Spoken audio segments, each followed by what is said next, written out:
Okay, page 410. We're in the middle of Kuf Mem Vav. We're discussing the 5 levels of how Hashem's justice is manifest in the world. Today we'll see, so far we discussed level 1. We're in the middle of level 1, and we'll hopefully get to the rest of the levels today, and we'll see what level we are in. Just to review, level 1 was the first 2,000 years of creation, which are called the years of Tohu, specifically when we were subjugated as slaves in Egypt. At that time, Hashem's justice in the world was not manifest. And we said that Hashem just let basically the wicked people run wild and run amok. And we said usually when Hashem brings punishment to the world, it's a punishment that erases sins so that it can rectify the world. So usually punishment is a good thing because it erases the sins. And while people suffer, but eventually it's a cleansing process. But we said in the first stage here, the first years of desolation, of Tohu, it appears that Hashem just let the world run wild and the people suffered without having that cleansing aspect of the punishment. But we're going to learn now that it wasn't that Hashem just abandoned the world. It might have appeared that way, but Hashem never just abandoned the world. So in the bilingual edition, page 410, and then we're towards the beginning of Siman Kuf Mem Vav. V'amnam, yesh lecha ladas hakdama gedola. You need to know, he says, a very important introduction. V'hi, she'emes ein HaKadosh Baruch Hu moes yigia kapov la'olam chas v'shalom. Hashem never is disgusted by his handiwork. He's never disgusted by the world. Ve'enu oziv maniachas olam. He never leaves the world alone and just kind of to say ignores it. When it appears that Hashem has abandoned the world, he says really what's going on is something on the contrary. He is actually creating goodness for the world at that time. And he's, so to say, metaphorically thinking about during that time about how to rectify the world. So while it appeared during the slavery in Egypt and during the beginning of creation, it appeared that God had abandoned the world, during that time what Hashem was doing was thinking about how to rectify the world. However, what he is thinking he hides extremely a lot. So it appears that the world is abandoned. And people bear the sufferings of their sins. Now he's going to bring an example. What's an example of this hanhaga, of this way that Hashem acts? Was with Yaakov, our forefather Jacob. It says, Vayomer Yisrael lama herosimli. When Yosef was taken away, and the brothers went to Egypt, and they mentioned there's another brother, Binyamin, and Yosef said, bring back Binyamin. Obviously the brothers didn't know that it was Yosef yet. So they come to Yaakov and say, we have to bring back Binyamin. So Yaakov says, why have you done this harm to me? Why are these horrible things befalling me? Rabbi Levi b'shem Rabbi Chama bar Chanina says, Me'olam lo amar Yaakov avinu davar shel batala elakach. The only thing that Yaakov ever said that was not, that wasn't correct, or wasn't totally correct, was this.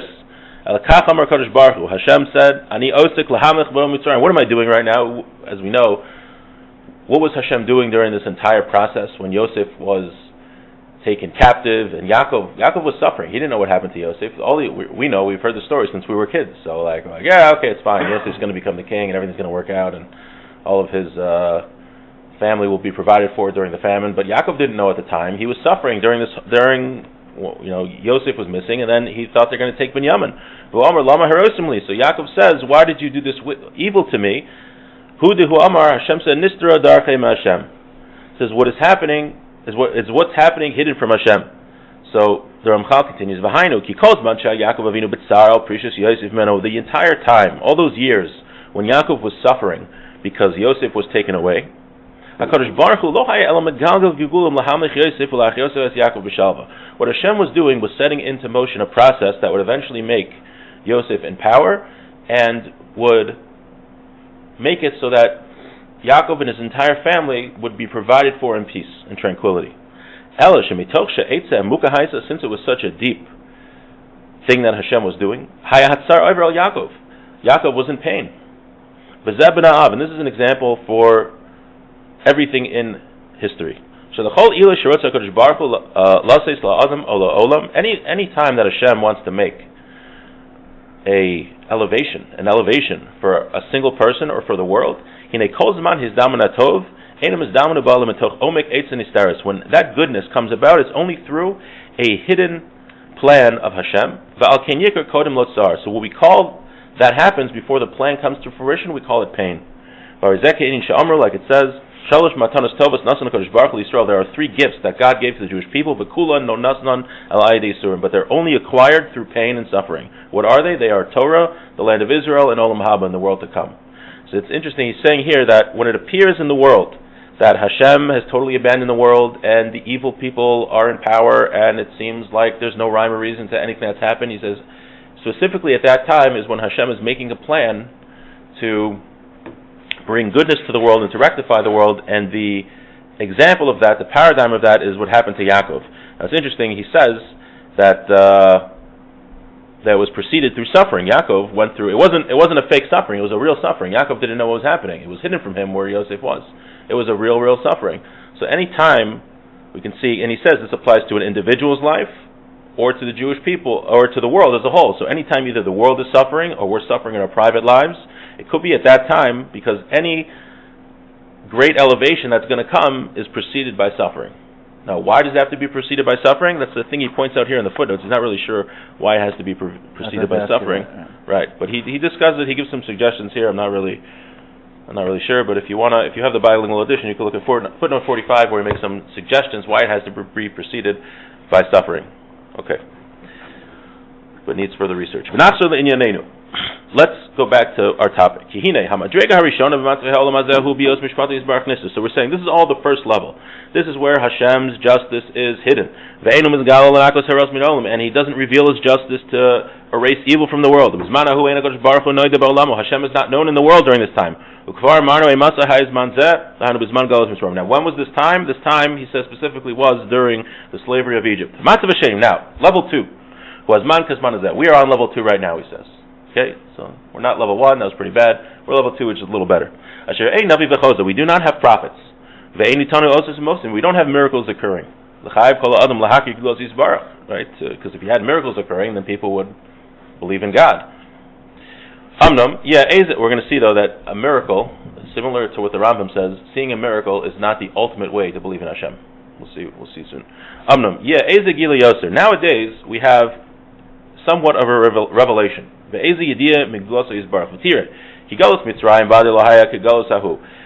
the slavery in Egypt was not equal to the Galus that we are in now, the exile we're in now. When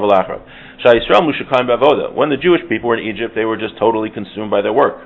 There was no Torah yet. And the Jewish people were not a separate nation with separate laws and mitzvos like we have today. And people did not recognize Hashem. But now, we have a Torah. Even though we're in Galus now, we're in exile, we're not called a time of desolation. We're not called a time of desolation. Like it was called the first 2,000 years. The first 2,000 years, they didn't have a Torah yet. Now we have a Torah. So we're not years of desolation. Ki yesh Torah, we have a Torah, like we explained. It was given from heaven. Thank God, he says we'll have a Torah for eternity. And people all over the world know about God. Right? The entire world knows that there's a God, and that comes from the Jewish people. So this is level 2. So level 2 has the advantage over level 1, because we have a Torah, even though we don't see miracles happening, we don't see Hashem's hand directly in events all the time, but nevertheless we have a Torah and there's a belief in Hashem. So that's a higher madrega, a higher level, or higher revelation, manifestation of God's justice than it was during the time of the slavery in Egypt. Okay, Hamatava Shlishi, level 3. This is when Hashem controls the world and He does miracles and wonders that are revealed to everybody. That everyone should know that God is the God of Israel. This is the time when we had the 2 temples, the time of the first and second temple. Understand, even this revelation with miracles. So we had a temple in Jerusalem, we had 2 temples, and there were miracles occurring. So he says, even during that time, that is still an external revelation. Perush, it's only a revelation through Hashem's actions. Through the miracles that He did. if those miracles would be lacking, then the faith in Hashem would not be clear. This is not the ultimate revelation. That Hashem wants that His revelation to be in the world. So we're learning level 3 was the time of the 2 temples. So he says even that, when we had a Beis Hamikdash, that was not the ultimate revelation of Hashem's justice and of the reality of Hashem, because the revelation only came about through Hashem's miracles. You can look in Pirkei Avos, see the miracles that constantly happened in the temple, but that was only something external from the wonders and the miracles that happened. So let's see, what's above this? How could you have a bigger revelation than seeing miracles? That sounds pretty impressive, right? If you would, instead of taking the bridge to the camp to get to shul, to go through the creek, it would just split anytime you wanted to come to shul. That would be pretty impressive. So what's better than that? The 4th level, that Hashem will reveal Himself through people's understanding and what they're able to, and their intellect. But not through miracles. They just know, people know, it's clear that there's a Hashem. We're going to see that there was a time in history when this happened. People will see Hashem's glory, and through their knowledge, they'll just be obvious. It'll just be understood. Like I can see there's a wall in front of me, and it's obvious. And like if someone would come say, "Hey, there's no wall there," I'd be like, "Okay, you're out of your mind." So too will be the knowledge of Hashem. It's just so obvious. Like, what do you mean? Yeah, it's obvious. I can see it. It's understandable. And as it says, this is about when Mashiach comes. The world will be full of knowledge of Hashem, just like the water covers the sea. It says, people will see when Hashem returns to Zion. The honor of Hashem will be revealed. Everyone will see. You don't need miracles at that time to make you believe. When it's just obvious that there's a God, you don't need to have miracles. You don't need to have the sea split. It's obvious. But this is through knowledge and understanding. This is the way that all the prophets and all of the angels, that's how an angel understands Hashem. They're just, angels, when they're right in front of Hashem, they can't sin, because it's just so clear that there's God, and that's it. If someone would question that, you put him in an insane asylum. So we will have that understanding of the angels. And again, remember, there's only level 4, by the way. There's a level 5. And this is a clear, true knowledge. You can't ask any questions. Now, when did this happen? Before, this was the understanding of the Jewish people at Mount Sinai. Hashem spoke to you face to face, on the mountain through the fire. And it says, I spoke to you through from heaven. And it says, he said about Moshe, also the people will believe in you forever. The faith of the Jewish people at that time didn't come through miracles. You could always question a miracle. I saw National Geographic once. They said, maybe the Red Sea did split, but the reason was because there were tectonic plates there, and it just happened. There was the Jewish people trying to cross, and that's when there was an earthquake, and whatever. So people can make all sorts of weird, obviously it's ridiculous, but people can still question miracles. But when God speaks to you, as he spoke to the Jewish people at Mount Sinai, you can't question that. That was an event that happened to you. You experienced it yourself. It was just obvious. You experienced it. Someone can't question something that you experienced. So when Mashiach comes, we're going to have as a world a collective experience that there's a God that no one will be able to question. It'll be an idea that is just so obvious that you can't have any question. If possible, I just want to do like another page, because he's going to go through the 5th level, and then he's going to summarize, and then we'll conclude there. But now, that was only level 4. A human being has the possibility of elevation. And according to the level that a person is purified, so too will his understanding of Hashem. This is obvious. And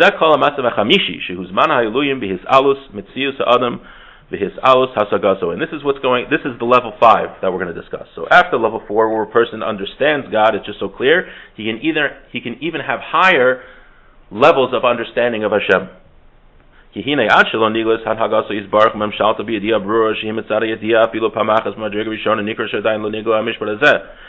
it's revealed Hashem's with level 4, where we just understand Hashem, below Amdam Mimshalam Miskinasa. We can't understand any of these levels after. But once this is done one time, that people understand there's Hashem, Harei Mishpat know that people know it. So from there on, it's only additional understanding of this, additional grasp of Hashem, higher levels of understanding. These levels, these higher levels, will be achieved after the first revelation. Again, we're saying this first revelation, level 4, happens when Mashiach comes. So after Mashiach comes, we talk about Tchias HaMeisim, and the world is going to get recreated. At those times, people will be elevated even more, and will have an even deeper understanding of Hashem. This is what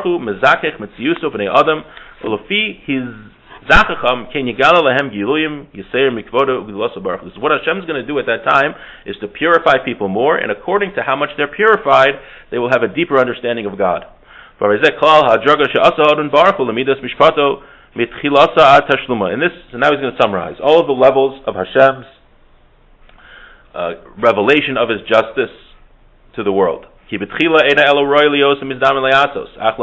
first, level 1, we said the world just goes around doing whatever, and Hashem doesn't have any revelation in the world at all. It's only that Hashem is planning, we said, and so to say, thinking about what He's going to do. After that, it's revealed a little bit. This is where we're on now, level 2. It's not called revealed, but Hashem has a little bit of a revelation, right? People know there's a concept of God. The Jewish people at history, we received the Torah, so we have an advantage over level 1. But still, things were lacking. What are we lacking? We don't have miracles going on. That was level 3.